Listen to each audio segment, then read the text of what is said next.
化妝間的門被推開時，田曦薇正對着鏡子調整已綴上那顆搖搖欲墜的碎鑽。張凌克靠在門框邊，手裏轉着兩杯冰美式，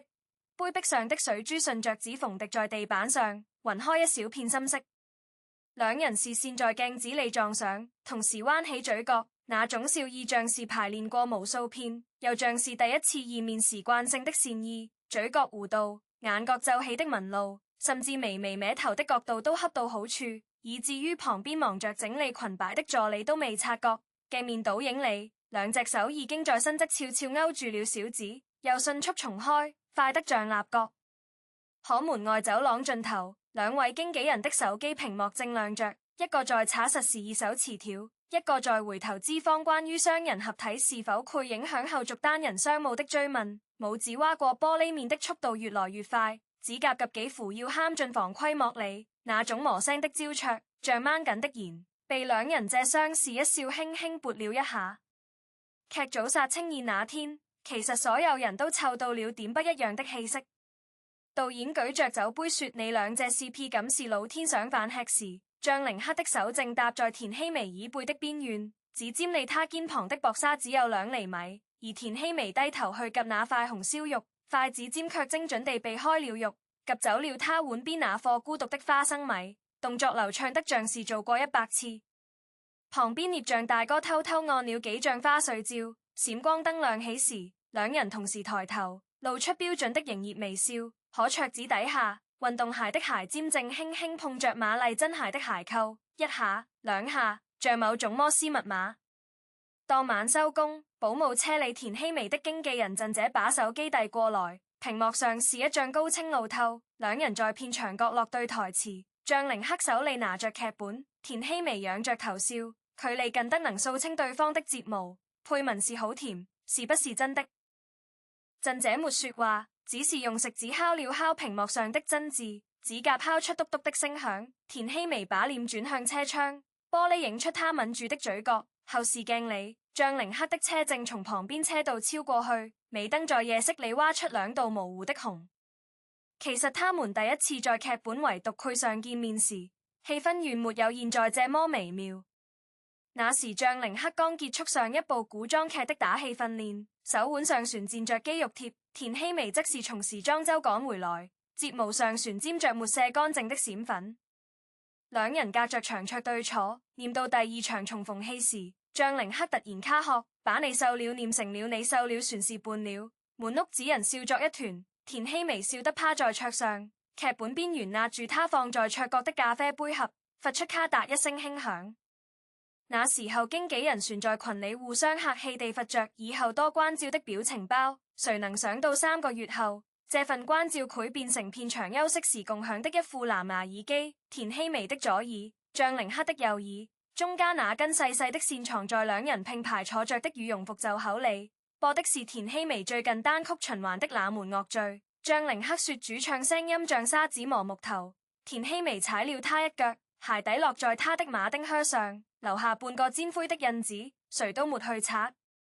拍攝中期有一場雨夜告白的重頭戲，人工降雨洗了整整40分鐘，兩人滾身濕透地站在搭出來的老式路燈下。張凌克的台詞說到一半，雨忽然真的大起來，道具組的造雨機呸了，導演沒喊停，他就那麼把外套退下嚟罩在田曦薇頭頂，自己穿着件單薄的襯衫繼續念。雨水順着他的下頜線滴進領口，田曦薇抬眼時，睫毛上掛着的水珠正好滑下來，像一滴沒控制好的淚。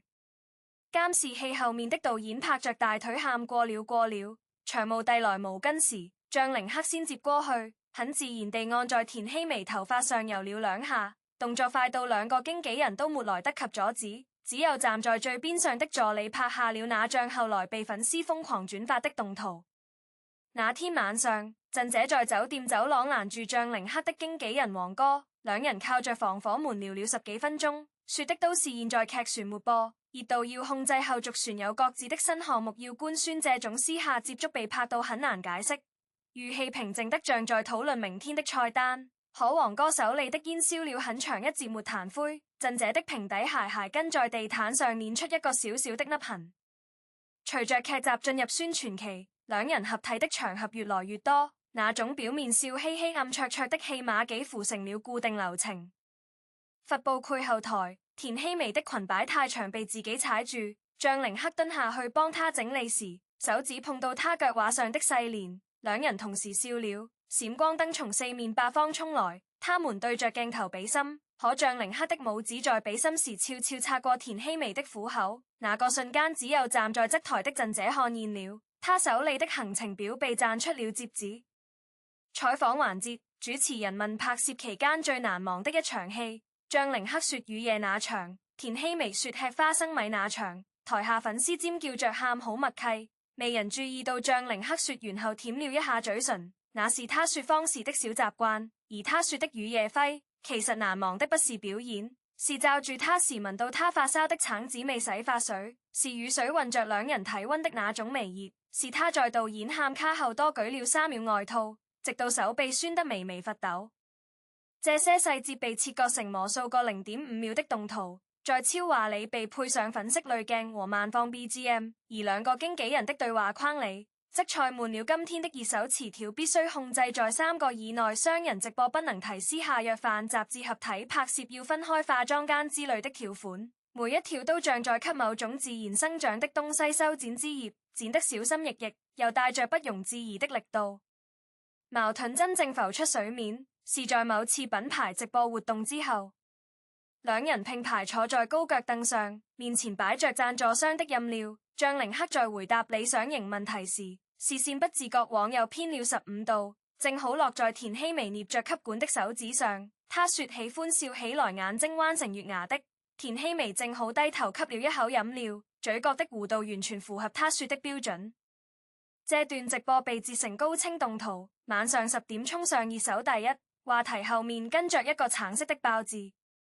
陣姐在後台直接關掉了田曦薇的手機，黃哥則把張寧克拉到消防通道裡，聲音壓得極低。你知道現在有多少雙眼睛盯着嗎？這部劇的投資方船有2輪合約沒簽，你個人的高些代言正在談續約，這時候任何戀愛實錘都會影響商業評估。張寧克靠着牆，消防通道的白熾燈照得他臉色發白。他想起棚裡田曦薇被閃光燈包圍時，下意識往他身後躲了半步，想起他給他發的那條僅存3秒的語音，內容是剛才吸管戳到上顎了好痛，帶着點撒嬌的鼻音。他聽了2遍就自動刪除了，可聲音旋卡在耳朵裡。黃哥說你們可以等劇播完，等各自站穩，等時間合的。張寧克打斷他，怎麼是合的？等我們都不再是現在的我們了，那船叫合的嗎？消防通道裡靜了很久，樓上傳來工作人員搬動器材的檔聲，像某種倒計時的鐘擺。田曦薇那邊，陣姐用了更直接的方式，他把一份時間表攤在桌上，上面密密麻麻標着田曦薇未來18個月的行程，2部古裝劇的前期籌備，1檔常駐綜藝的錄製，3個國際品牌的考察期，船有1部電影的女二試鏡。你看看這些，陣姐的指尖劃過每一個公式標注的節點，每個機會都是你從群演開始一步步爭嚟的。你現在要為了一個不確定的未來，去賭這些確定的可能性嗎？田曦薇盤腿坐在沙發上，抱着印着卡通圖案的靠枕，那個靠枕是張寧克在殺青時塞給他的，說是劇組道具組多出來的。可他後來發現靠枕的標籤上寫着某家網店的名稱，搜索記錄顯示他下單的時間是凌晨2點，正是他們通完語音電話之後。他沒有反駁陣姐，只是輕聲說：姐，我明白你的意思，可如果我現在就放棄了這種可能性，我愧不愧在以後每個雨夜都想起今天？陣姐拎住，因為他帶了田曦薇4年，第一次聽他用這種平靜到近乎殘忍的語氣說話，像是早就把利弊算清了，然後把算盤推到了一邊。接下來的半個月，兩人被刻意減少了同框機會，採訪分開安排，掃樓活動錯開時間，甚至劇集的官方宣傳海報都各自單獨拍攝，在後期合成。團聚船特意叮囑皮圖斯把兩人之間的距離多留了5厘米。可越是規避，那種暗衝的張力越是透過屏幕往外滲。張寧克在單人採訪中被問及最想合作的演員，他笑了笑說合作過的都覺得挺好，可說完之後下意識用舌尖頂了一下左下，那是他緊張時佢做的小動作。而同一個問題的標準答案本來應該是很多前輩都想學習。田希薇在綜藝裡被要求畫出理想中的週末，他畫了個沙發，沙發上有兩個靠枕，一個藍色一個粉色，藍色的靠枕上畫了顆歪歪扭扭的花生。節目播出後，超話你炸了鍋，因為張凌克在之前的採訪裡說過自己最愛吃的零食是油炸花生米。這些碎片被粉絲拼湊成一張巨大的拼圖，每一片都微小到可以解釋為巧合，但拼在一起就成了某種無法否認的默契，像兩人共用的那個秘密歌單。歌名連起來是我等你到30歲，可張凌克的生日是12月，田希薇的生日是10月，30歲是他們合約到期的那年，誰都未明說，但誰都在數。真正讓兩個經紀人把手機捏碎的是某次品牌晚宴的後場，兩人分坐兩桌，中間隔着3個品牌方高管和一個網工流量。可敬酒環節，張凌克端着香檳杯繞了大半個場子，走到田希薇那桌時，旁邊的人很智趣地讓出位置讓他敬酒，兩人的杯子碰在一起，發出清脆的叮聲。田希薇說恭喜晒清了，張凌克說你也是，看似再官方不過的對話，可他轉身時，左手小指在桌布掩影下勾了一下她的裙擺縫線，就那麼1秒，像蜻蜓點水，然後他若無其事地走開。這一幕被對面桌一個舉着手機直播的網紅不小心拍進了背景裡，3秒的鏡頭放大慢放後，粉絲從裙擺動了一下推演出他在拉她衣服，又從他沒躲推演出兩人默認了。當晚，鎮姐的手機被投資方電話打爆，黃哥的手機被品牌方問詢塞滿，兩人在凌晨2點通了電話，聲音都帶着熬夜的沙啞。鎮姐說管不住了，黃哥說我也管不住了，然後沉默了很久。鎮姐忽然笑了一聲，渣門在這捏碎手機，人家倆說不定正隔着窗戶看同一輪月亮。黃哥轉頭看窗外，霧迷天，根本沒月亮。可他知道鎮姐說的不是真的月亮。他們在拍攝最後一場曬清戲時，其實有過一次很短的對話。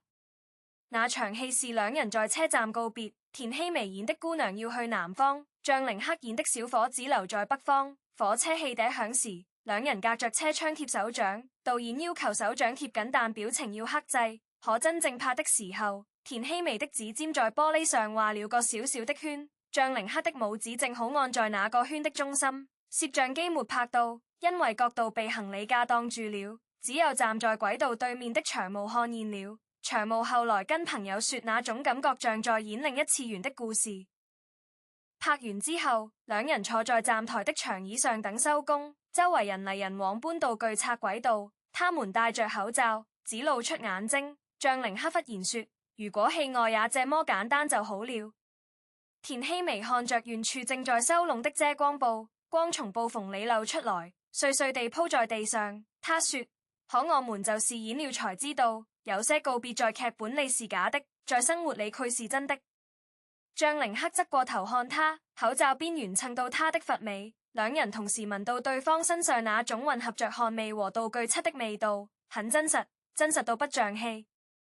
這時候鎮姐和黃哥同時出現在長廊兩端，手裡都舉着手機，屏幕亮着，像是在催促雜魔，又像是在警告雜魔。可兩人誰都沒先站起來，就那麼坐着，多坐了3分鐘，直到工作人員來喊收工了收工了，才緩緩起身，肩膀擦過肩膀，誰都沒回頭。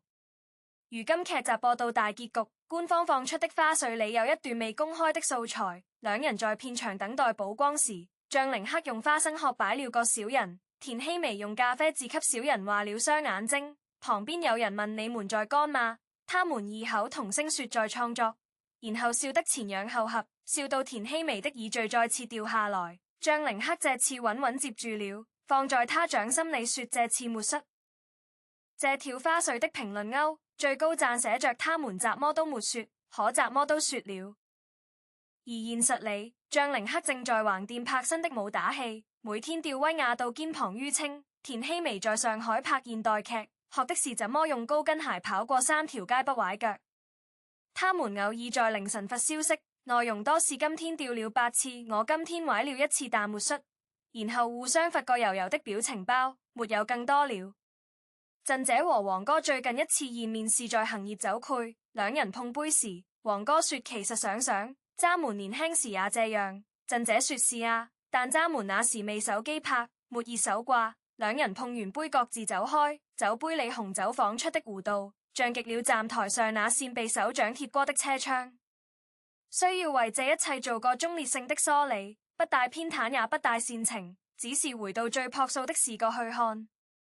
娛樂圈向來是個放大鏡如哈哈鏡拼存的場所，從業者在其中既要提供情緒價值，又要擁護職業邊界，這種矛盾並非某個個體的問題，而是整個生態運轉的必然產物。張凌赫與田曦薇之間的互動，無論是那些被鏡頭捕捉到的微小觸碰，全是被粉絲反覆解鬥的眼神交匯，本質上都屬於正常人際交往的範疇，只是因為在職業身份的加持下，被賦予了超出其本身的象徵意義。兩個經紀人的焦慮同樣值得理解，他們的職責在於為藝人規劃長線發展，任何不確定的情感因素在高度商業化的體系裏都會被量化為風險係數。這種理性考量並不代表對情感的否定，而是一種職業本能的反應。真正需要被留意的是，我們在圍觀這一切時，是否不自覺地把自己代入了編劇的角色，用慢放、解鬥、聯想去填補那些未被官方證實的空白。這種參與感固然能帶來娛樂，但也容易模糊作品與真實之間的界限。藝人獻祭部分私隱來換取公眾關注，是行業契約的一部分，但這不代表他們有義務將每一串情感脈絡都攤開供人審視。而觀眾在消費這種曖昧性時，也需要保持一種清醒的抽離感。我們可以為劇中的角色心動，為台前的情誼鼓掌，但不必急於將屏幕裏的糖分對應到現實生活的具體坐標上。時間和作品才是最有力的驗證者。如果兩人真有超越合作的情誼，那它應當足於他們自己，而非被固定在二手詞條裏反覆翻炒。如果只是營業期的自然親近，那隨着劇集收官，熱度自潰散去，無需我們親手去拆解。這世界已經夠喧囂，保留一點不追問的默契，或乎是對所有參與者最大的尊重。燈光亮起時，他們是演員；燈光暗下後，他們是自己。而我們可以是最溫柔的觀眾，看過、笑過，然後記得把那份甜留在故事裏，別急着讓它落地生根。畢竟花生種在土裏能發芽，可有些種子雜合永遠藏在掌心裏，帶着體溫，卻不急着讓任何人看見。